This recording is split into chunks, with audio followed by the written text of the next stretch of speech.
अध्याय 84। 10x लाभ प्राप्त करना। पवित्र लपटें। बड़े, मुझे कुछ पूछना है। ओलिवर ने बड़े को बुलाया, जो नादिया को देख रहा था। यह क्या है, युवा स्वामी? बड़े ने पलटकर शांति से पूछा। ठीक है, मैं पूछना चाहता था कि क्या मुझे उस राक्षस की लाश मिल सकती है जिसका मैंने शिकार किया था। ओलिवर की बात सुनकर बुजुर्ग ने अपनी आंखें थोड़ी सिकोड़ लीं, लेकिन उसने तुरंत शांत भाव से उत्तर दिया, आप कर सकते हैं, लेकिन क्या मैं इसके पीछे का कारण जान सकता हूँ?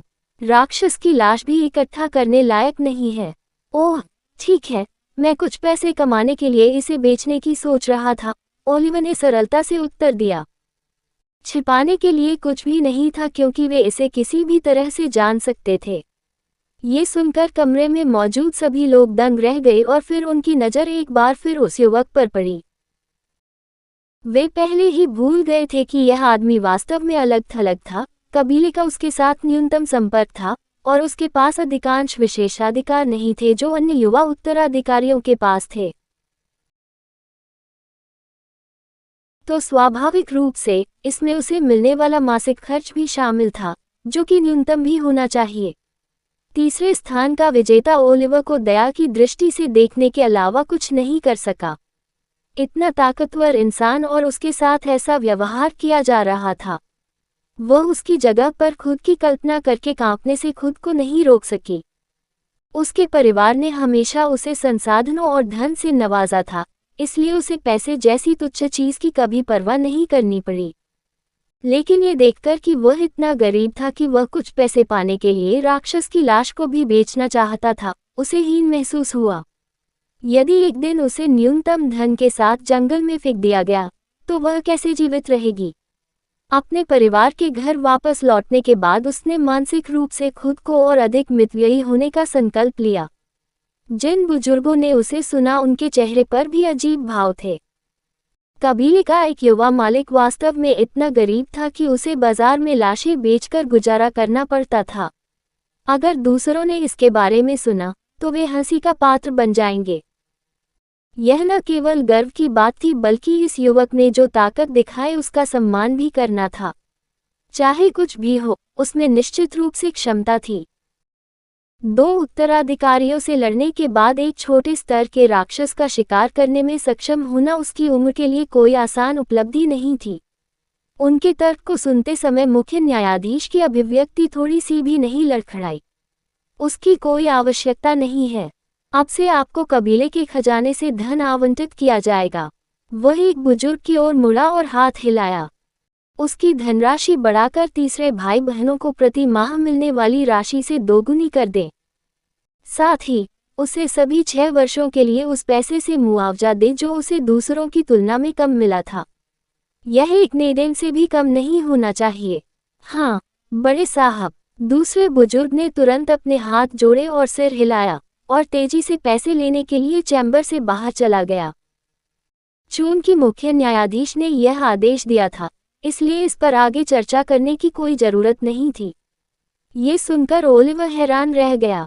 यह उनकी उम्मीदों से बिल्कुल बाहर था। उन्होंने कभी नहीं सोचा था कि उन्हें न केवल भाई बहनों की पॉकेट मनी से दोगुना पैसा आवंटित किया जाएगा, बल्कि 6 साल की छूट गई धनराशि से भी मुआवजा मिलेगा। उसने सोचा कि कबीला इस मामले को आसानी से नजरअंदाज कर देगा।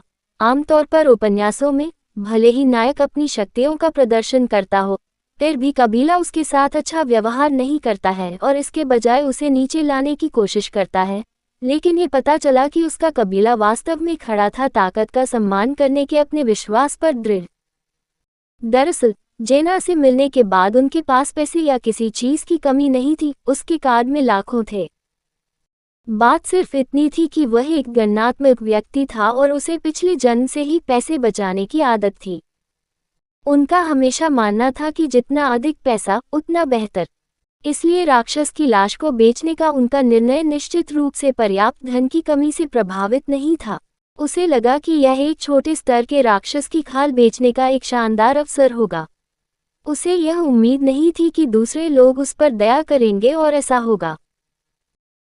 लेकिन अब वह राक्षस की लाश नहीं मान सकता था।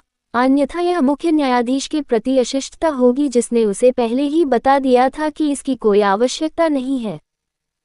वैसे भी भविष्य में और अधिक अवसर होंगे क्योंकि उसने और अधिक राक्षसों से लड़ाई की। अभी के लिए वह अप्रत्याशित लाभ से संतुष्ट था। अब वह बस नादिया की कलाकृतियों के साथ जुड़ाव खत्म होने का इंतजार कर रहा था, जब तक कि उसके पैसे नहीं आ जाते। डिंग, लक्ष्य ने दिव्य ज्वाला लोट्स के साथ एक बंधन बना लिया है और दानव लुप्त हो रही ज्वालाओं को जागृत कर दिया है। 10x लाभ प्राप्त करना।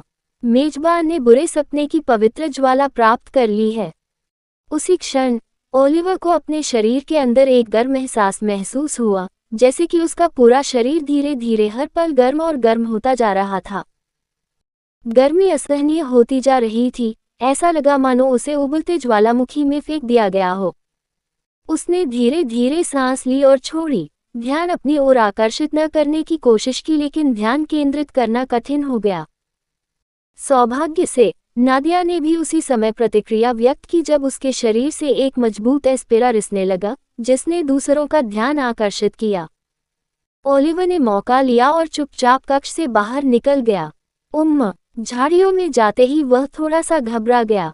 गर्मी धीरे धीरे असहनीय होती जा रही थी। वह बर्फ जैसे ठंडे पानी से नहाना चाहता था। वह खुद को शांत करने के लिए ठंडी घास पर लौटने लगा।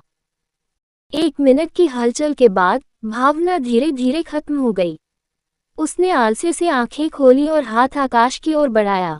झपट्टा मारना। उसके हाथ से एक चमकदार सुनहरे रंग की ज्वाला निकली। आग की लौ इतनी तेज थी मानो उसने सूरज का कोई टुकड़ा पकड़ रखा हो। उसकी उपस्थिति मात्र से ही आसपास का वातावरण प्रभावित होने लगा। लौ का आकार बहुत बड़ा नहीं था, शायद उसके लेवल 1 एस्पेरा के कारण, लेकिन फिर भी यह भयावह लग रहा था। आश्चर्य की बात यह है कि वह आग की लपटों से बिल्कुल भी प्रभावित नहीं हुआ। उसने हल्की सी सांस छोड़ी और वापस खड़े होने के लिए धीरे धीरे अपने शरीर पर दबाव डाला। नादिया को भी अब तक दानव भगाने की ज्वाला जगह देनी चाहिए थी, इसलिए इससे पहले कि बड़ों या अन्य लोगों को उसकी अनुपस्थिति का पता चले, उसे वापस आ जाना चाहिए।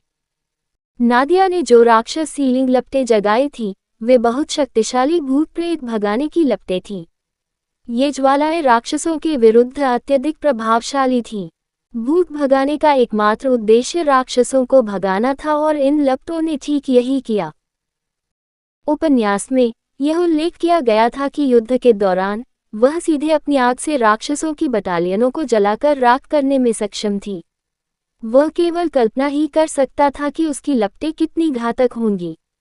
जैसे ही वह जाने वाला था, किसी और चीज ने उसका ध्यान एक बार फिर आकर्षित किया। डिंग, टारगेट ने भारी मात्रा में एस्पेरा हासिल किया है, इस प्रकार सफलता हासिल की है। कहानी खत्म। अलविदा।